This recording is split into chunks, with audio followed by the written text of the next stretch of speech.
नमस्कार, मैं हूं तमन्ना और आप देख रहे हैं टॉक विद तमन्ना। छत्तीसगढ़ की राजधानी रायपुर के सबसे युवा मेयर एजाज ढेबर से मिले, जो शहर को बदल रहे हैं। एजाज ढेबर एक ऐसे कद्दावर नेता है जिन्होंने राजधानी में अपने राजनीतिक कार्य प्रणाली में स्वच्छता को लेकर इन्होंने जमीनी स्तर पर कार्य कर अपनी एक अलग पहचान बनाई है। आइए चुनावी हलचल की तैयारी का जायजा लेते हैं उन्हीं की ज़बानी। एजाज जी, बहुत बहुत स्वागत है आपका टॉक विद तमन्ना में। चुनावी माहौल है और चुनाव का चारों तरफ गर्मा गर्मी चल रही है और आप भी काफी सपोर्ट कर रहे हैं, तो हमें प्लीज बताएं कि क्या कुछ तैयारियां किया है आपने। बात देखिए, सपोर्ट की बात तो है। सपोर्ट इसलिए क्योंकि मैं तो रायपुर शहर का मेयर हूँ और रायपुर शहर के मेयर होने के नाते मेरी जवाबदारी है कि कांग्रेस पार्टी के जो 4 प्रत्याशी जो खड़े हुए हैं उनके जिताने की जवाबदारी मेरी है। और मैं पूरे शिद्दत से, पूरी मेहनत से और सब कुछ अपना त्याग करके मैं चारों प्रत्याशी को चुनाव जिताने में लगा हूँ।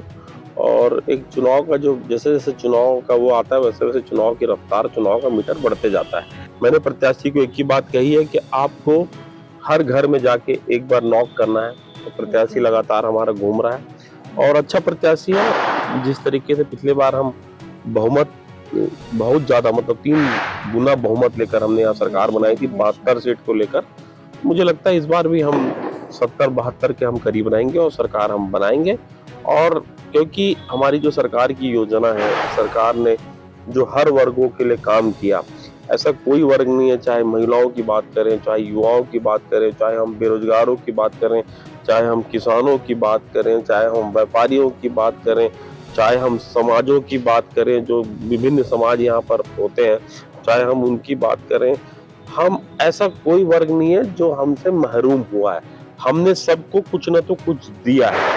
तो उस आधार पे हमें लगता है कि हम 70-72 सीट का हम आंकड़ा हम पार करेंगे। तो आप चारों प्रत्याशियों को भी हमारे जनता से रूबरू कराएं प्लीज। ये बिल्कुल, चारों प्रत्याशी में एक है आदरणीय कुलदीप जुनेजा जी, एक प्रत्याशी है महंत राम सुंदर दास जी, एक प्रत्याशी है विकास उपाध्याय जी, एक प्रत्याशी है आदरणीय सत्यनारायण शर्मा जी के पुत्र हैं, वो 6 बार के एमएलए हैं, उनके पुत्र का नाम पंकज शर्मा है। तो टोटल 4 प्रत्याशी हैं जो यहाँ से चुनाव लड़ रहे हैं। और मुझे पूरा भरोसा है कि जिस तरीके से हमने नगर निगम में काम किया है, जिस तरीके से हमने शहरों में काम किया है, उनका पूरा फायदा उन चारों विधायकों को मिलेगा और वो चुनाव भारी मतों से यहाँ जीते। आपने सुना चुनावी गलियारों की हलचल में क्या उठापटक हो रही है। बहरहाल जहां तक फैसले का सवाल है, हम समय पर छोड़ते हैं। देखना यह है कि अब ऊंट किस करवट बैठता है। इजाजत दीजिए, हम फिर हाजिर होंगे किसी नए शख्स के साथ।